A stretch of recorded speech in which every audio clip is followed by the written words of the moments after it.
buenísimo, Sí, muy bueno, gracias. Sí, bien, bueno.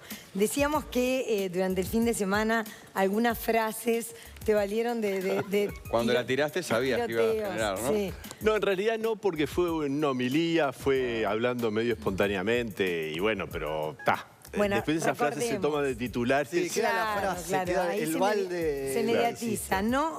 No quedarse en el balde laicista que se le impuso a este país hace 100 años, fue lo que dijiste. ¿Y cómo se pusieron los vallistas? A cuestionamiento, sin ir más lejos, Bueno, ahí Morín está. Valle, por ser Valle, dijo a vos mismo y también... El senador José no, Morín Valle dijo Sí. que era agresiva e innecesaria la frase del cardenal Lestur, en tu frase.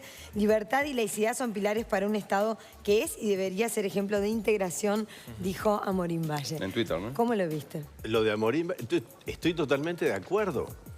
Es que el tema ahí es una distinción que yo entiendo que en este Uruguay no se puede entender mucho, que es entre la laicidad, que es algo positivo, bueno, querido por todos los uruguayos, que es la pluralidad, que es la democracia, que es el poder expresarnos con libertad, y lo que yo llamé, quizás ahí en un contexto que era el de la misa de Navidad, el balde laicista, en el sentido de un dogma que el laicismo secularizador uruguayo de algún modo le impuso al país y que fue que lo cristiano, sobre todo si es católico, tiene que quedar en el ámbito de la conciencia individual.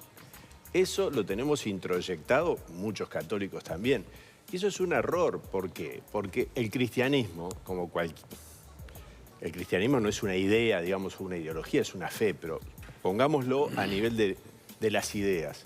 Todas las ideas quieren justamente comunicarse y todas las que tienen un sentido universal, como el cristianismo, quieren ser comunicadas a otros.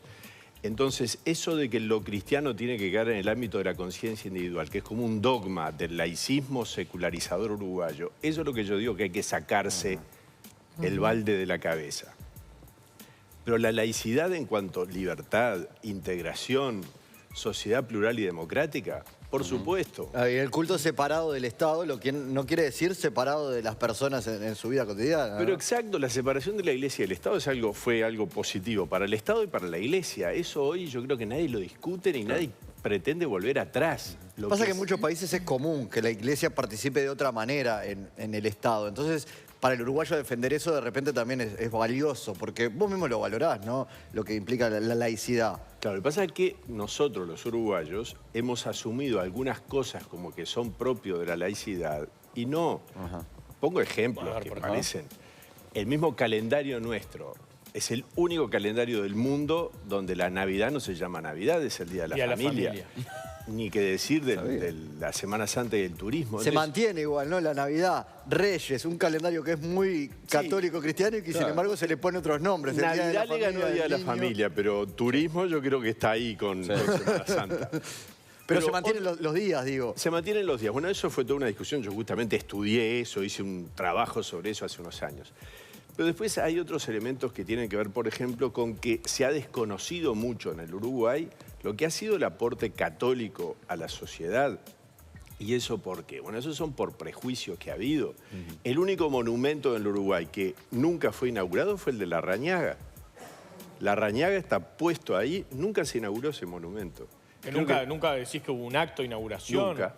Ah, mirá. Entonces, Bueno, ahora hubo una polémica hablando de monumentos sobre la estatua de la Virgen María, ¿no? Quedó por eso ya, ¿no? Se generó una polémica de si se podía o no, si estaba bien o no instalarla, que ya estaba la cruz del Papa, por ejemplo, ¿no?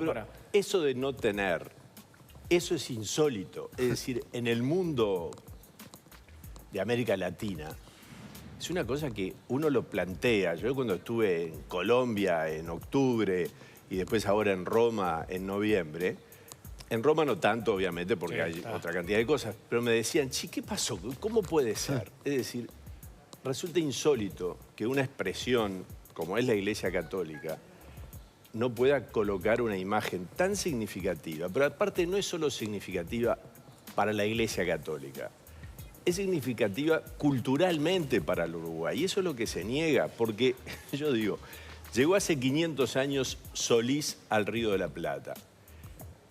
Primer accidente geográfico que se encuentra, el Cabo de le pone él Cabo de Santa María. Hoy quedó en el nombre de La Paloma, según parecería, sería Punta del Este. desembarca, pone Bahía Nuestra Señora de la Candelaria, porque cae el 2 de febrero en las playas de la bahía actual de Maldonado. La Virgen María da nombre a una cantidad de ciudades nuestras. Mercedes, Dolores, Carmelo, Nuestra Señora, la Inmaculada Concepción de Minas, Inmaculada Concepción de Pando. Tiene que ver también con Rocha, Nuestra Señora de los Remedios de Rocha.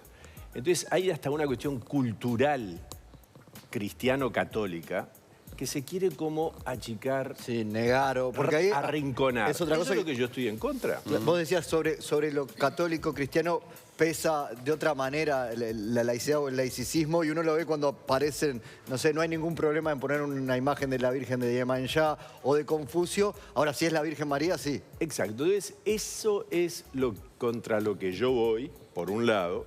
Pero además, yo le estaba hablando a católicos, porque cuando hablé del balde laicista era en una misa, y lo que lo estaba diciendo, por eso hay que leer las cosas en su contexto, es no nos quedemos encerrados en el rincón católico. Los católicos, no los católicos nos quedamos ahí encerraditos y ahí somos fenómenos, somos re católicos. Bueno, pero eso es parte de lo que explica el éxito de la balconera también, ¿no? La necesidad de la gente de decir algo. Bueno, es que a nosotros nos sorprendió el éxito de la balconera. ¿Cuántas pensaban entregar? Nosotros, fueron en el mes de agosto, 28.500.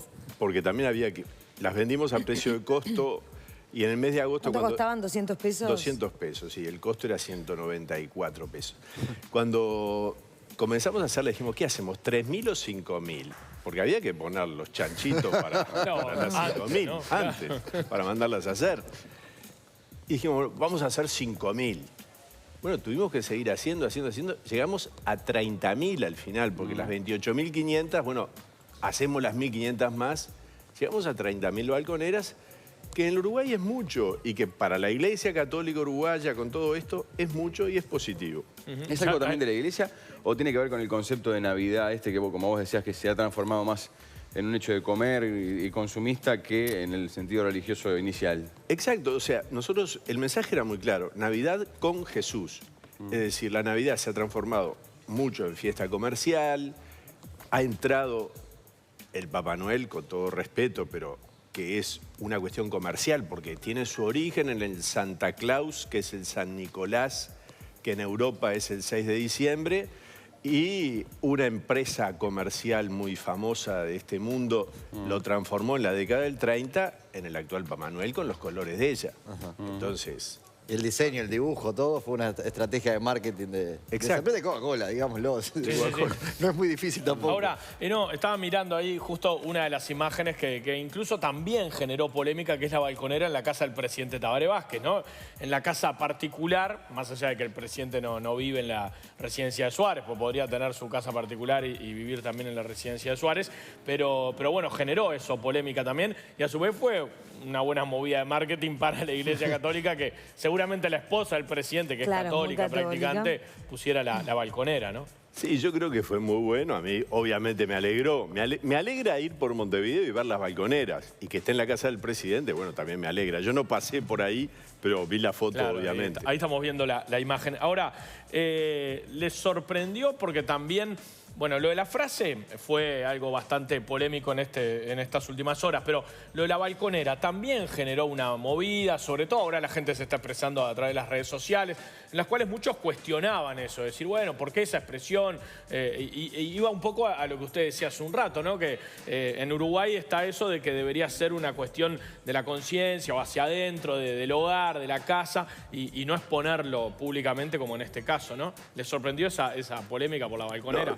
No me sorprendió, y por otro lado yo digo, bueno, bendito sea Dios, justamente, si algo es lindo del Uruguay, es la democracia. Estamos todos orgullosos de la democracia uruguaya, y nos dolió muchísimo cuando esa democracia se perdió. Entonces, parte de la vida democrática es que haya discusión, polémica. Mira, polémica no me molesta. Pero ¿no cree que hubo alguna expresión como de intolerancia? Decir, bueno, pará, con otras cosas no pasa nada y la gente se expresa. Por supuesto. Bueno, lo que pasa es que hay una cosa ahí que pasa y es que lo católico en algunos hace saltar un resorte que sorprende por lo virulento.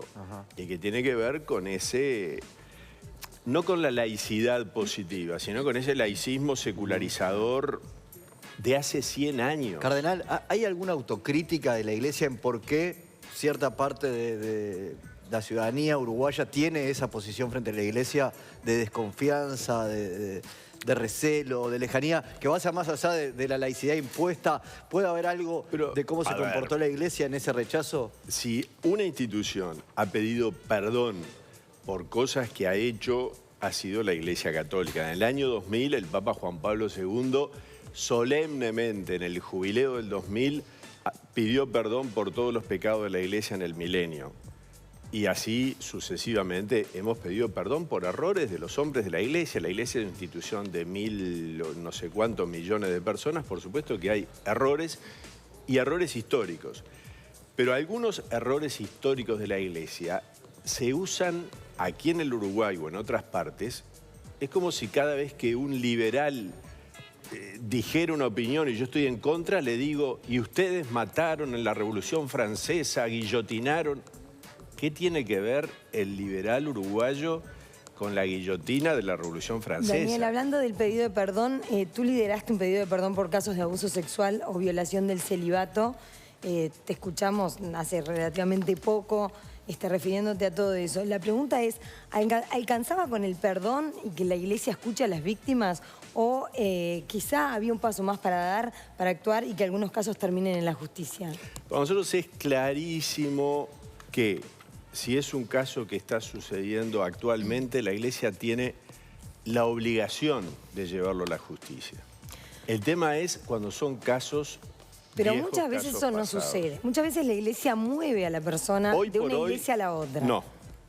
Yo eso lo vi con un caso concreto que informé. Eso puede haber pasado hace 10 años. Hace años, sí, hace años. Exacto. Hace 10 años, exactamente. Es decir, ¿Hoy no pasa eso? ¿Estamos en condiciones de decirlo? no pasa eso. De hace al menos 10 años para acá, Qué bueno. la Iglesia sabe perfectamente qué hacer.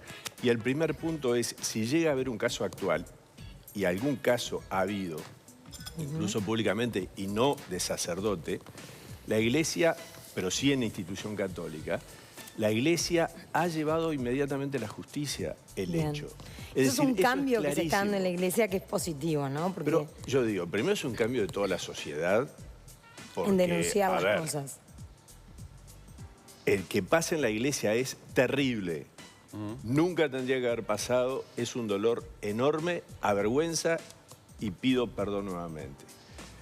Pero no pasa solo en la Iglesia. No, de hecho, 9 de cada 10 casos pasan dentro de la propia familia, ¿no? Claro, Eso no es podemos dejar decir, de verlo. yo creo que la Iglesia hoy, hace 10 años, sabe perfectamente cómo hacer, tiene su protocolo y actúa de acuerdo a protocolo. Y entonces, si es un caso actual, inmediatamente se va a la justicia. Si son casos antiguos, ahí se dialoga con la familia.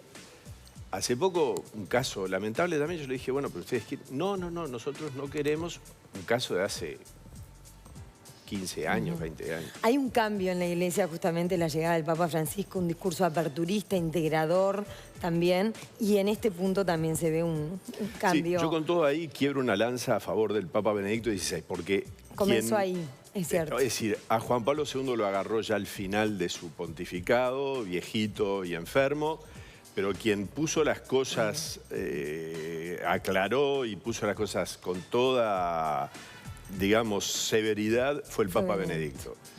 Francisco ha continuado en esa misma línea política. Daniel, muchísimas gracias por estos minutos aquí en Bueno, que Dios los bendiga, feliz Navidad. Muchas gracias. Buen año. Muchas Que gracias. Dios los bendiga mucho para el próximo 2017. Feliz Muy año. bien. Gracias. Valeria. Feliz año. Gracias. 8:51 minutos, vamos a actualizar el tiempo hasta ahora.